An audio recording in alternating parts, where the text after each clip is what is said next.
O Egito é um país de um único rio. O Nilo o percorre serenamente, gerando margens verdes cercadas por enormes desertos. É o maior oásis no maior deserto do mundo.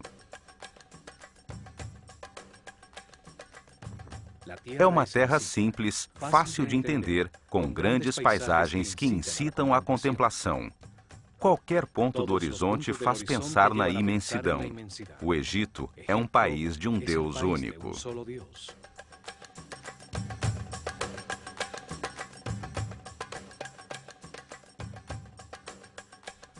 Ali, durante milhares de anos, desenvolveu-se uma civilização que viveu em paz e harmonia, sem sair de seus limites naturais para impor-se a outros povos, dedicada apenas ao aperfeiçoamento espiritual.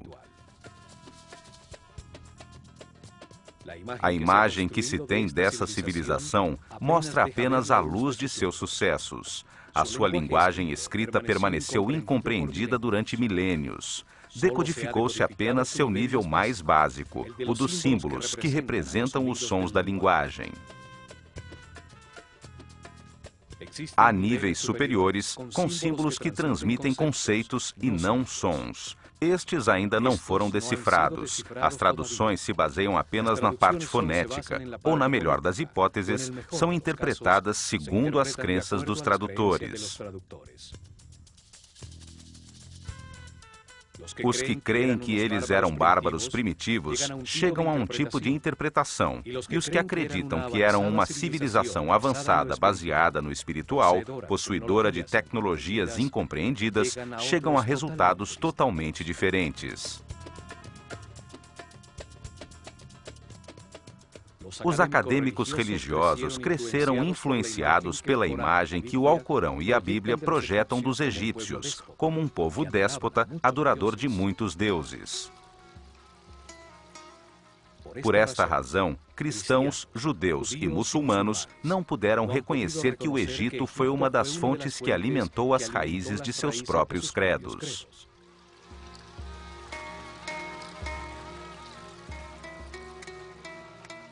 Esta imagem ficou reforçada pela incorreta tradução da palavra néter, como Deus ou deusa, quando na realidade significa força ou causa fundamental, princípio divino, função que ordena o universo. Os néters personificam atributos de Deus. Foram uma maneira simples de explicar ao povo que o único Deus responsável pela criação tem diferentes características. Não quer dizer que sejam múltiplos deuses. Um único homem pode ser um mestre, um pai e, ao mesmo tempo, um marido, sem ter que ser várias pessoas. São características diferentes de um único ser.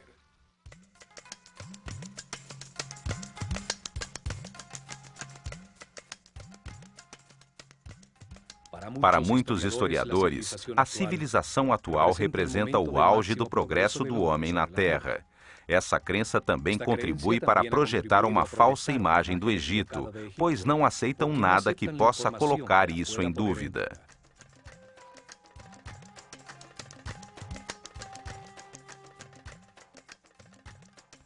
Aceitam apenas parcialmente os documentos cronológicos de governantes egípcios que chegaram a nossos dias, invalidando os registros anteriores ao rei Menes, alegando que apenas essa parte é um mito. Os acadêmicos racionalistas contribuíram também para falsear a história egípcia, ao não aceitar a existência da ciência e filosofia antes da civilização grega, apesar dos grandes pensadores e matemáticos gregos terem encontrado respostas no Egito. Tudo isso projetou uma imagem enganosa da cultura egípcia. São vistos com preconceito, como um povo primitivo e inferior ao mundo moderno civilizado, cuja única qualidade foi construir alguns templos e túmulos para seus faraós, muito grandes e resistentes à passagem do tempo.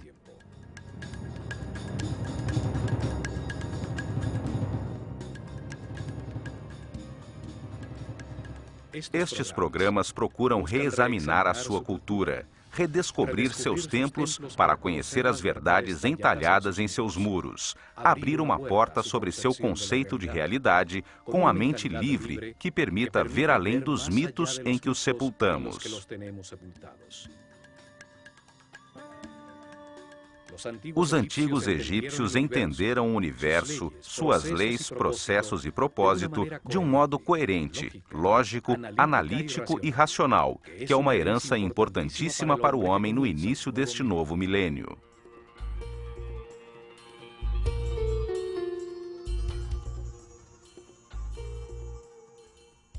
Novas informações começam a surgir.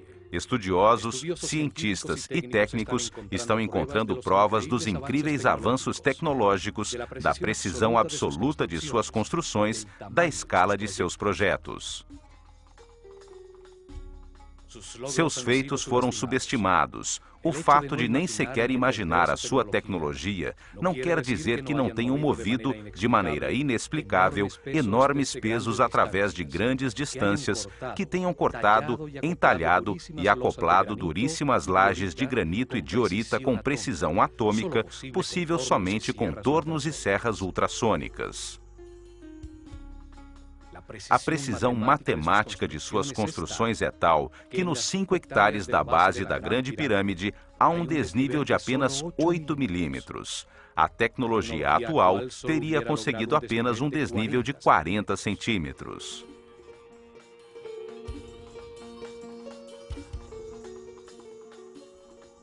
Seu sistema de medida, baseado no homem, deixou a constância exata das medidas do planeta e dos movimentos do sistema solar na galáxia. Informações importantíssimas a respeito dos ciclos cósmicos que determinam cataclismos periódicos não podem ficar relegadas ao mito.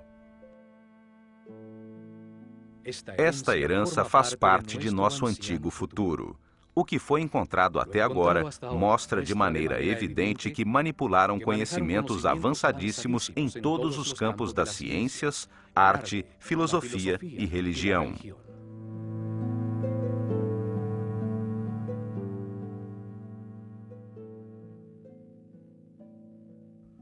Conhecimentos que fazem parte de uma herança ainda mais antiga, de um período desaparecido da humanidade, chamado Atlante, anterior ao dilúvio, ao que sobreviveram alguns sacerdotes que construíram as bases deste ciclo em que vivemos. A humanidade teve grande desenvolvimento na Terra. Alguns sacerdotes cientistas, prevendo a catástrofe, prepararam-se para sobreviver a ela. A eles se deve a aparição súbita, sem nenhum período de evolução, de todos os conhecimentos egípcios. Esses sábios estruturaram uma fechada casta sacerdotal. Se organizaram em templos para que os seus sucessores guiassem o povo num processo de aperfeiçoamento espiritual que perduraria milhares de anos. Chamaram-se sacerdotes da escola de mistérios do olho de Horus, depositários do conhecimento. A sua visão da vida na Terra como um processo de aperfeiçoamento espiritual, transformando um homem quase animal em super-homem, determinou o caminho dos egípcios. Sua maneira de entender o progresso como uma evolução dos conhecimentos sobre o universo não tem parâmetro para o homem ocidental, que vê o progresso como aquisição de confortos materiais. A Escola de Mistérios acelerou o processo evolutivo de uma série de iniciados que receberam dados para entender o mundo dual em que vivemos, de contrastes extremos, de luz e escuridão, de medo e amor. Dessa maneira, entenderam que nas diversas vidas experimenta-se na própria pele esses extremos, como resultado das decisões tomadas livremente, o que permite comparar e encontrar a verdade. Cada vida é um passo necessário que acrescenta conhecimento. Os egípcios viram no homem um modelo na escala do universo, que ao entender-se a si mesmo, pode encontrar verdades superiores, deduzir aspectos da realidade. O que vale para o universo, vale para o homem. Os sábios sacerdotes ensinaram que tudo existe numa grande mente. Somos pensamentos de Deus, com capacidade para criar em nosso próprio pensamento. Somos aspectos de uma só realidade. Tudo é único, um é tudo. Por isso desenvolveram simultaneamente a ciência, a arte, a religião, a filosofia, de um modo multidisciplinar, conjunto, sem especializações que cegam.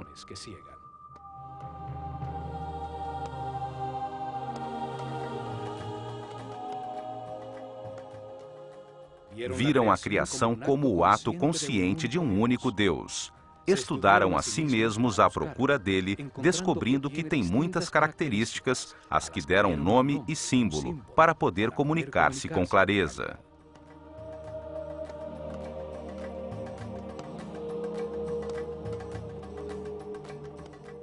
Deram o nome de Atum à característica de Deus não manifesto, quando ainda não criou o universo, que existe apenas potencialmente dentro dele.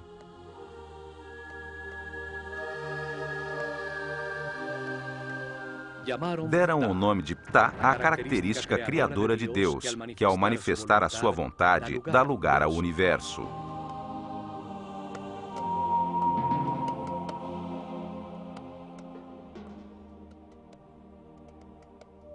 E chamaram Amon a característica de Deus que torna o homem livre de criar na sua própria mente a sua imagem e semelhança.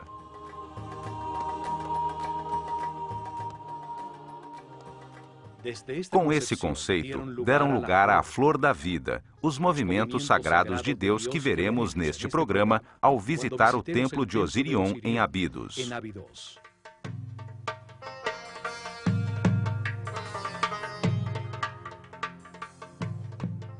Os templos foram instrumentos científicos de alta precisão para medir e registrar os movimentos dos astros. Sua herança nos diz que os astros determinam os ciclos do universo e os processos por que passa o homem, a humanidade. Nos templos concentraram os conhecimentos que encontraram enquanto se estudavam a si mesmos, num processo dirigido de aperfeiçoamento espiritual. Ali desenvolveram simultaneamente as ciências, a arte, a religião e a filosofia, num único bloco dinâmico, pois acreditavam que nenhum aspecto da realidade estava separado de outro.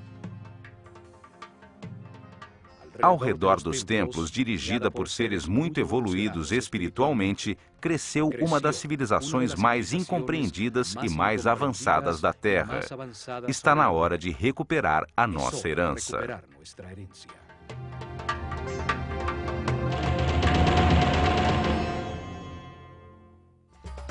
O Olho de Horus. O Olho de Horus.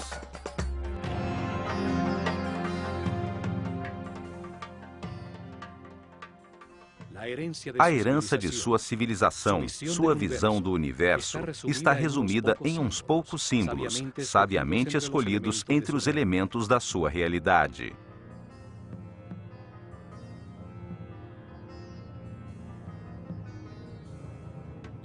A utilização de uma imagem simbólica tem a vantagem de expressar um pensamento de uma maneira muito simples, além da linguagem, e seu significado poderá ser entendido milhares de anos depois de ter sido desenhado, pois a imagem de um falcão ou uma postura humana não mudam.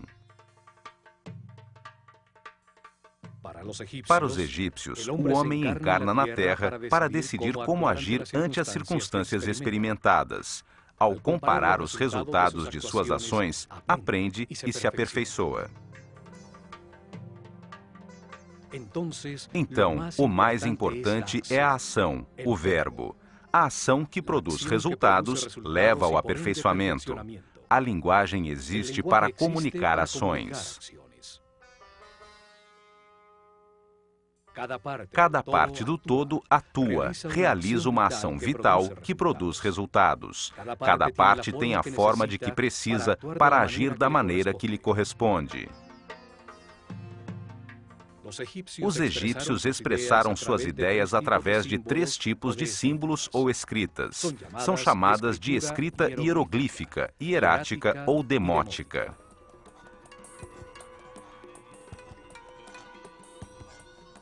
O primeiro tipo de escrita utiliza imagens muito simples chamadas hieroglifos. Hieros significa sagrado e glifos significa imprimir. Assim chamaram os gregos escrita sagrada aos entalhes simbólicos egípcios. Os hieroglifos têm diferentes níveis simbólicos de comunicação. O mais simples e básico é o nível dos símbolos fonéticos. Utilizaram 24 símbolos gráficos associados a um som e não a uma ideia. Formam o alfabeto egípcio.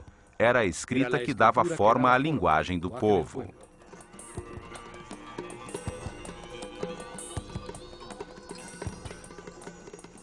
São o primeiro alfabeto usado pelo homem, do qual se derivou o alfabeto fenício e, mais tarde, o alfabeto grego.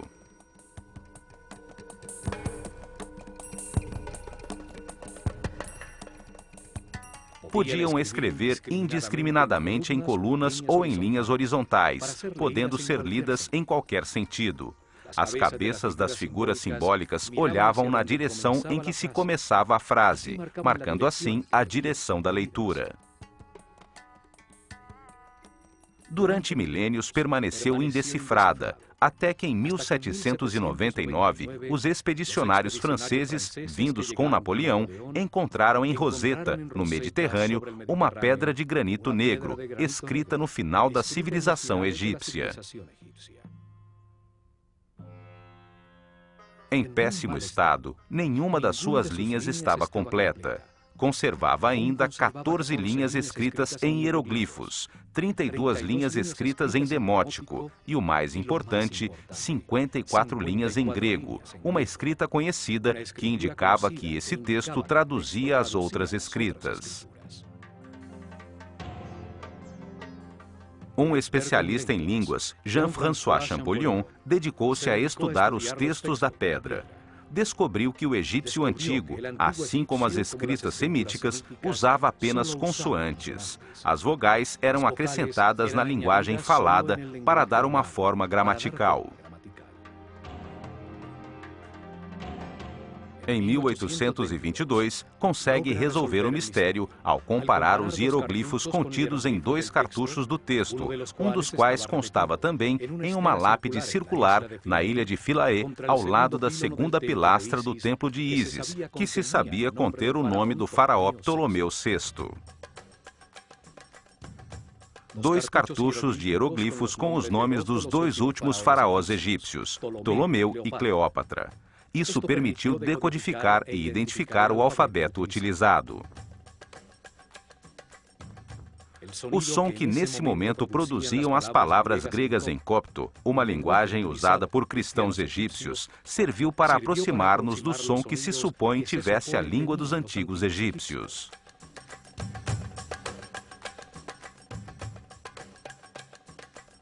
Assim se consegue decifrar o primeiro nível da linguagem com seus 24 símbolos entalhados há milhares de anos. A escrita que usava apenas símbolos fonéticos, não ideias.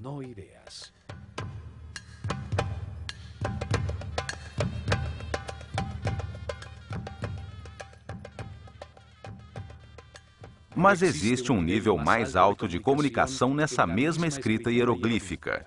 Além de 700 símbolos, belíssimas formas gráficas que desenham a realidade e evocam na mente ações e conceitos. A palavra convertida em imagem. Símbolos que imitam as formas da natureza, escolhidos pela ação que evocam na mente. Um pássaro evoca o voo, a liberdade. Caso seja um falcão, acrescenta a essa imagem a agudeza da visão.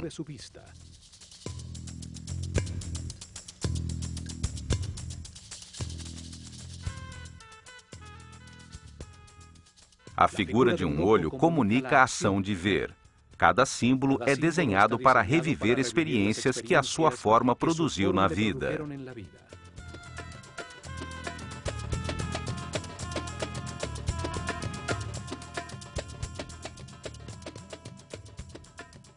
Usavam também partes facilmente reconhecíveis que fazem pensar em uma ação vital.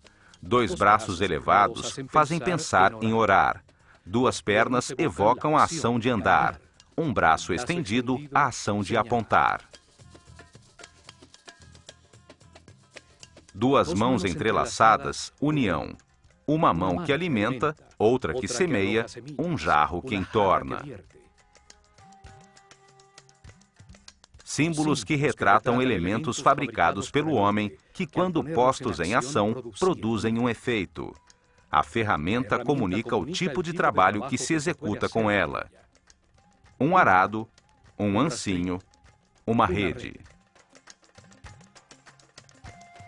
Além da escrita hieroglífica, existia outra forma de escrita, a hierática. Era utilizada apenas para comunicações oficiais e comerciais.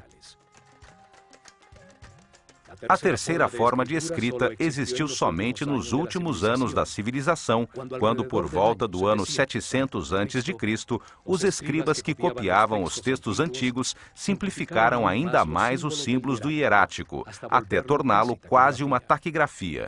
Chama-se demótico.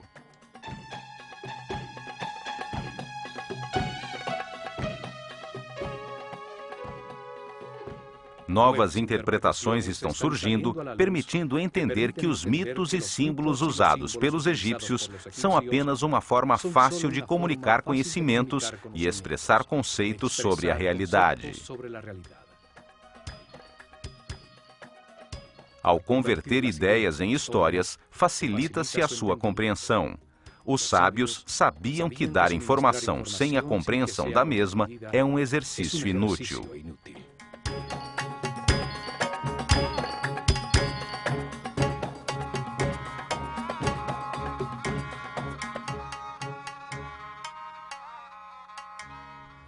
O olho de Horus. O olho de Horus.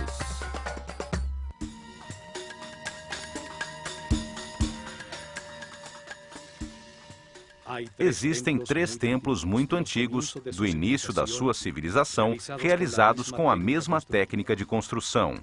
Tem o mesmo estilo arquitetônico, maciço e pesado, embora simples, que não foi utilizado novamente em todo o Egito.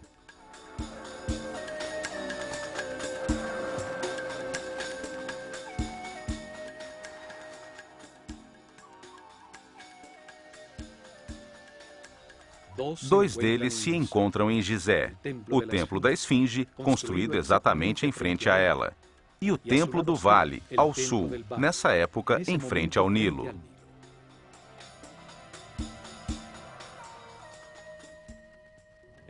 O terceiro é o maciço Osirion, construído em Abidos.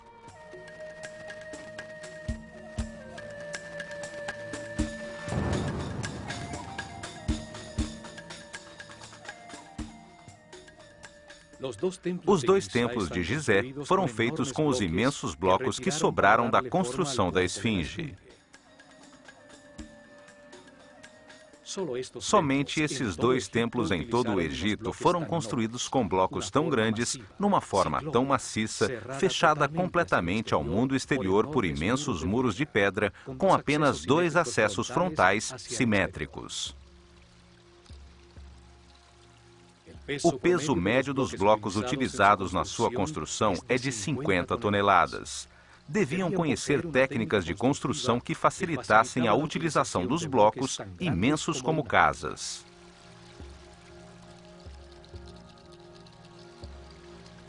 Não usaram blocos regulares. Eram todos diferentes, com seus lados cortados em diferentes ângulos, sobre os quais encaixavam de maneira exata e milimétrica os que colocavam por cima. Outra particularidade desses templos é que os blocos dos cantos estão cortados de modo especial.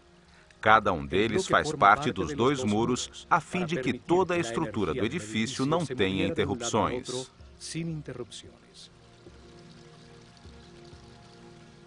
Isso obrigava a que cada um desses blocos tivesse que ser entalhado, em alguns casos mais de 30 centímetros, para formar o canto. Na natureza orgânica, não existem ângulos retos. Um canto é uma articulação que permite o fluxo das energias e o fluxo dos líquidos.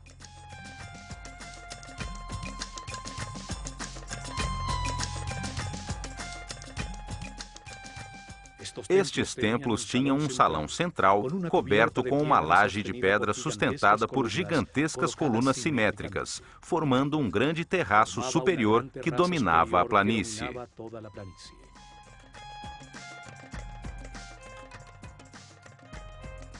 Seus muros e colunas não tinham nenhum tipo de ornamento ou hieroglifo, e os pisos são de alabastro. O salão era iluminado por clarabóias no teto de pedra que deixavam entrar um foco de luz diretamente sobre as estátuas dos néters, similares a esta de Sekhmet no templo de Karnak. Estes templos foram utilizados desde o Zep-Tepi, o momento em que começou a nova era depois do dilúvio, em cerimônias iniciáticas dos sacerdotes da Escola de Mistérios do Olho de Horus.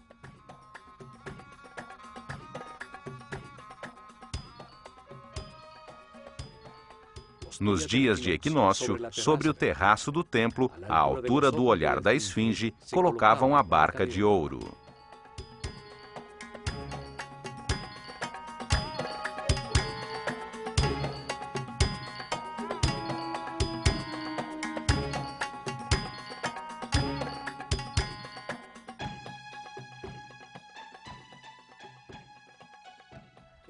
O símbolo do processo evolutivo do homem em seu caminho de reencarnações na Terra e do percurso do Sol no céu.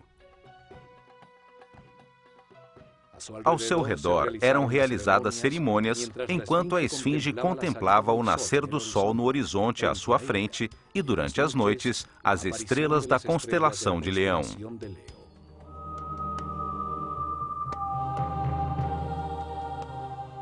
Existem 4 razões para que se diga que a esfinge e esses templos foram construídos pelo faraó Quefren. A primeira é que no templo da esfinge foi encontrada enterrada de cabeça para baixo a famosa estátua de Diorita Negra de Quefren, com um falcão no ombro. A segunda é que afirmam que a cara desta estátua é igualzinha ao rosto da esfinge. Achamos as suas feições muito diferentes das de Quefren. A terceira é que entre os braços da esfinge encontrou-se uma lousa entalhada por Tutmoses IV, que numa de suas linhas tem a sílaba Kef, apesar de na mesma lousa estar escrito que a esfinge estava nesse local desde o início dos tempos, o Zep-Tepi. A quarta é que por isso se atribui também a Quefren a construção da pirâmide central de Gizé, que tinha encostado à sua fachada um templo unido por um caminho coberto de 500 metros ao denominado Templo do Vale.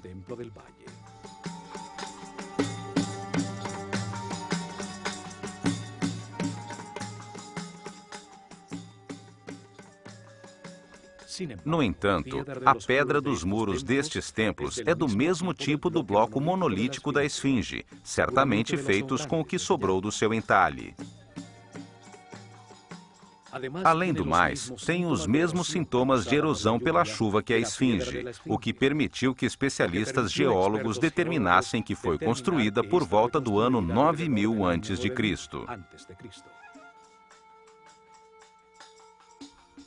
Certamente o faraó Quefren reformou o antigo templo, cobrindo pelos 2 lados os muros já deteriorados pela erosão com lousas de granito.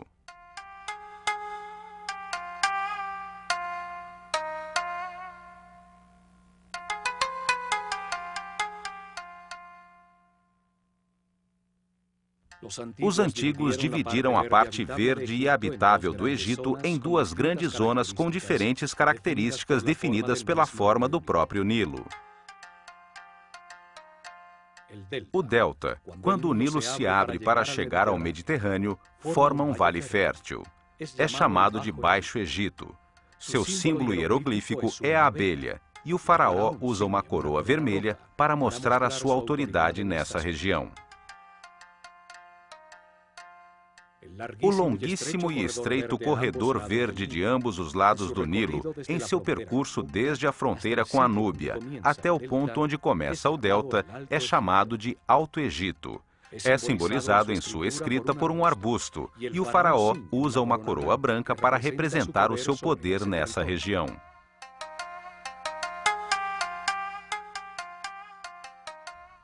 A história aceita do Egito começa com a unificação destas duas regiões sob uma só coroa branca e vermelha. Essa união foi conseguida pelo faraó Menes, fundador de Mênfis, localizada na confluência das duas regiões.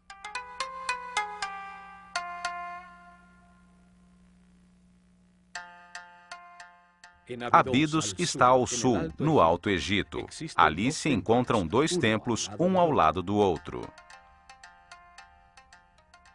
O dedicado por Sete I a Osíris, atrás do qual se encontra a escavação em que apareceu o segundo templo, o Osirion, que permanece parcialmente submerso.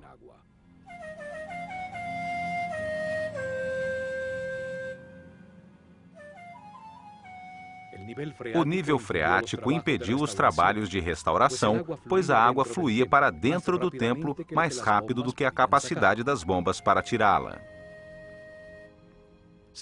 Estima-se que foi construído no alto de uma colina por volta do ano 9000 a.C., quando o nível freático e a superfície do Nilo estavam 10 metros abaixo.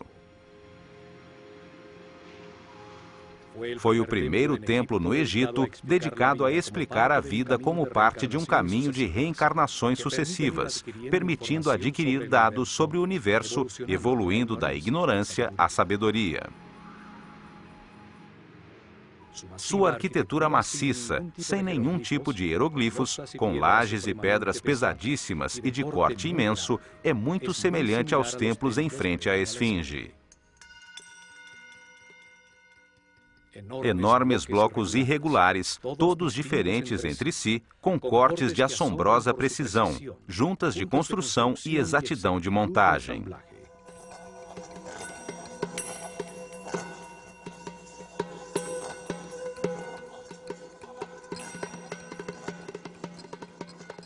Nos cantos, os blocos seguem um muro lateral, devendo ter sido rebaixados para conseguir essa forma, o que aumenta consideravelmente o trabalho, pois são de duríssimo granito de Assuã.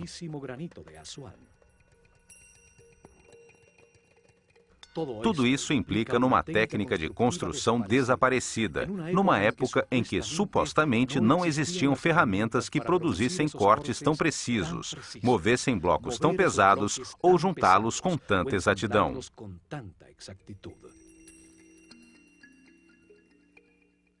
Conhecimentos técnicos herdados dos sobreviventes ao dilúvio, que foram utilizados no estrito e fechado círculo de uma organização secreta de sacerdotes cientistas. As técnicas e ferramentas usadas nunca foram postas à disposição do povo em geral, certamente porque era muito perigoso entregá-las a mentes primitivas com emoções e paixões descontroladas. Ou então, porque a única maneira de usá-las era estando em perfeita harmonia com o universo, por sua característica sônica ou psíquica, e não mecânica como as desenvolvidas pelo homem atual.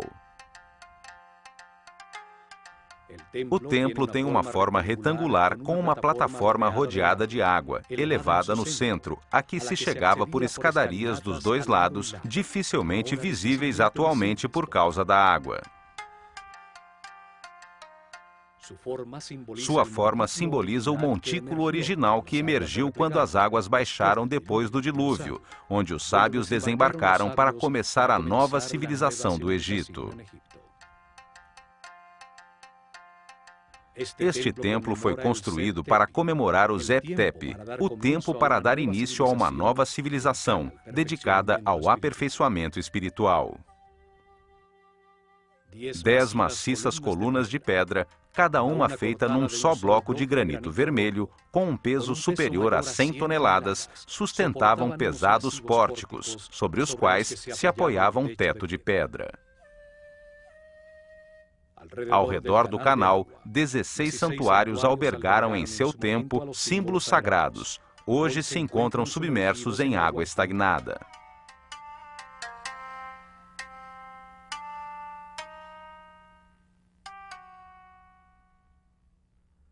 No canto superior de um desses imensos pilares, encontram-se lado a lado 2 estranhos círculos com figuras geométricas em seu interior, tocando-se nas beiradas.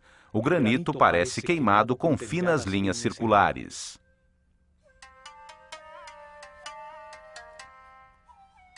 Trata-se da flor da vida, um símbolo de geometria sagrada egípcia que mostra os movimentos iniciais de Deus para criar o universo.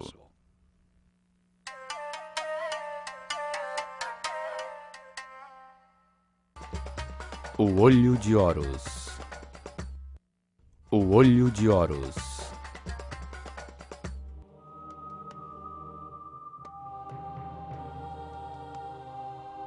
A flor da vida é um símbolo esotérico egípcio que descreve a geometria sagrada que deu lugar ao universo e que determina os processos naturais, como a mitose ou o movimento dos sóis e dos planetas.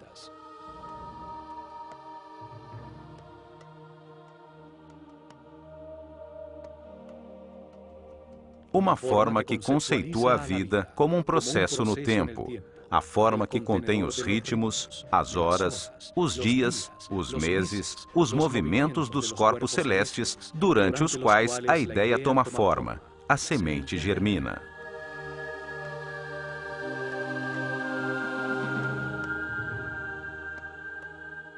A flor da vida representa o momento em que Deus ativa a sua vontade, quando desperta a sua consciência para animar o universo, quando abandona o estado de repouso, de não ego, de não ser, de vazio e de escuridão.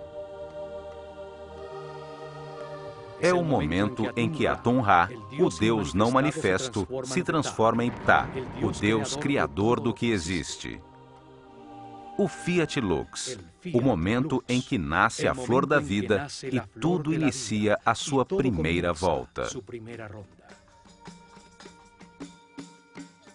Para os egípcios, os movimentos de Deus começam num ponto conceitual, o olho de Horus, de onde surge a flor da vida, cujo fruto é o universo, a criação.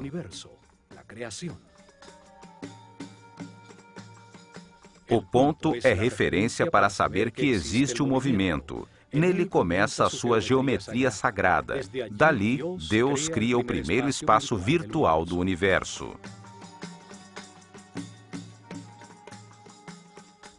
Faz isso projetando-se para fora, como um ponto que avança repetindo-se, formando uma linha reta, a forma masculina.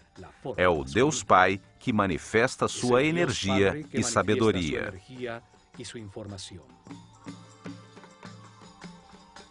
Sua vontade ativa é transformada por Deus Mãe, a substância infinita, que gera em seu interior uma resposta, o Deus Filho, que regressa com a percepção de um plano virtual reconhecido.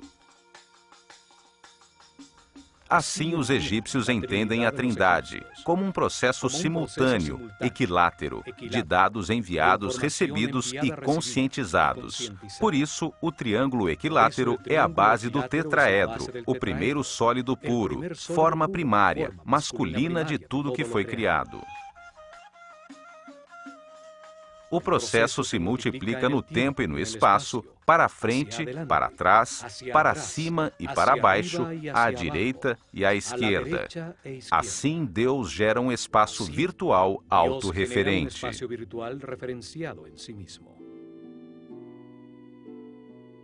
Simultaneamente, ao girar esse volume percebido ao redor do ponto de partida, constrói-se o princípio feminino, a esfera. Um espaço passivo, sem tensões, com todos os seus pontos ligados ao centro, ao olho de Horus. A esfera é a placenta que contém tudo, a substância de todas as formas e volumes. É uma expressão de unidade, de totalidade e de integridade. Nenhum dos pontos da superfície é mais importante que o outro, e chega-se a todos da mesma forma desde o seu centro de força e energia que os origina.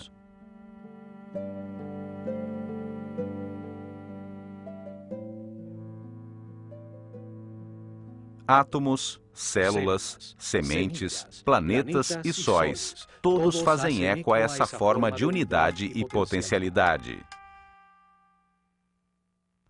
A primeira esfera virtual contém os 5 modelos de poliedros regulares, sólidos com todos os seus lados e ângulos iguais, chamados de sólidos platônicos, em homenagem a Platão, que aprendeu a flor da vida com mestres egípcios.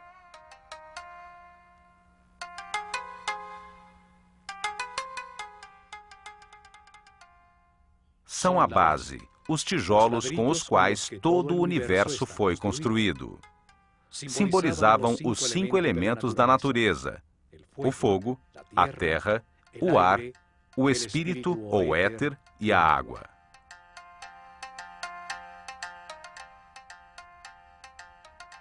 Assim, Deus compreendeu, criou e percebeu, desde seu centro de força e energia, o primeiro espaço finito, que simboliza a Terra dentro do espaço infinito, o céu. A Bíblia nos conta que no início Deus criou o céu e a terra. A terra era informe e vazia. As trevas cobriam a superfície do abismo, e o Espírito de Deus se movia entre as águas.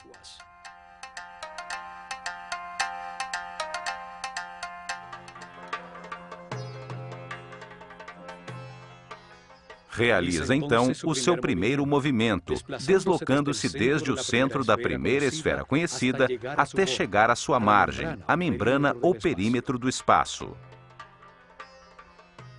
Desde esse novo ponto central, se repetem os movimentos que já conhecemos, gerando-se assim outra esfera.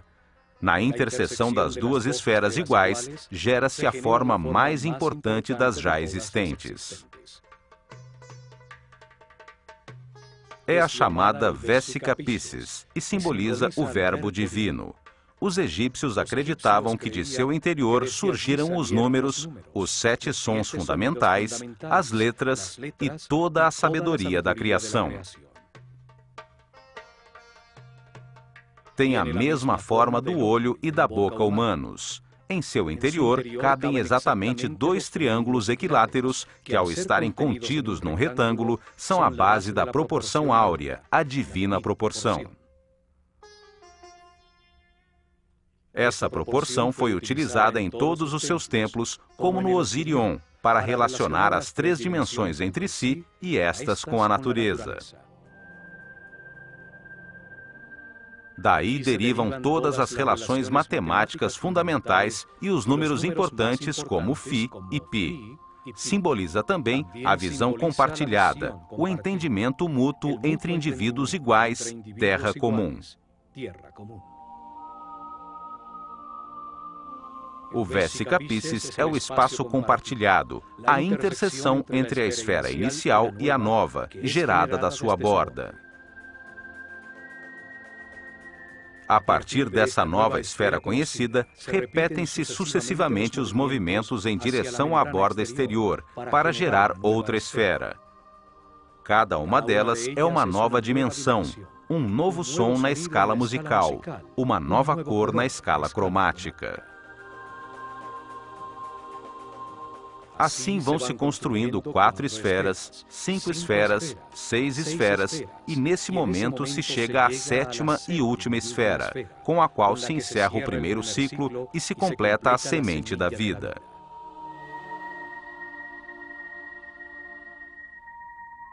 Sete esferas, 7 dias da criação, 7 notas musicais, 7 cores espectrais. O coração tem 7 capas de músculos, 7 chakras, 7 sistemas de glândulas endócrinas.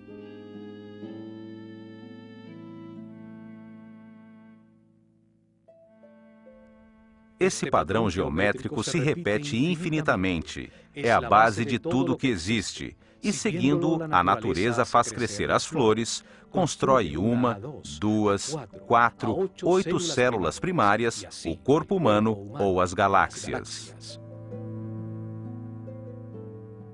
Ao expandir-se como uma eterna espiral, vai gerando novas esferas, e na terceira volta completam-se as 19 esferas que formam a flor da vida. Este padrão geométrico toma a forma de uma flor e é ao mesmo tempo um processo eterno. Contém as harmonias musicais, as escalas de luz, os padrões de crescimento dos tecidos vivos.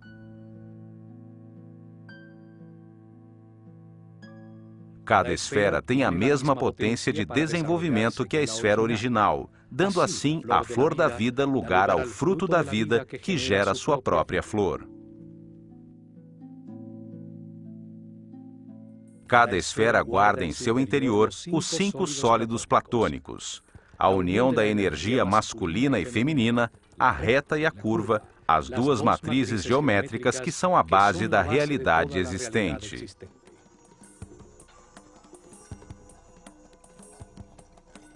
Os sólidos platônicos equiangulares e equiláteros conectam os centros de todas as esferas. Assim aparece o tetraedro, o cubo, o octaedro, o icosaedro e o dodecaedro.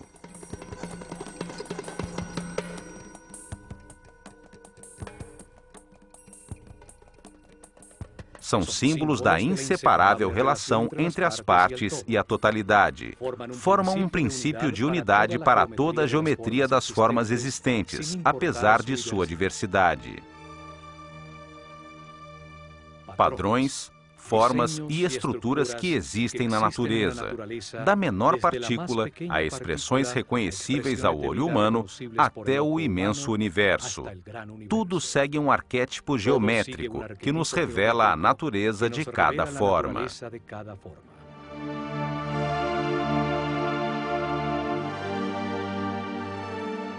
A flor da vida revela que tudo está conectado, é inseparável e único. Nos lembra a nossa relação com a totalidade e nos permite compreender as bases sagradas de toda a criação.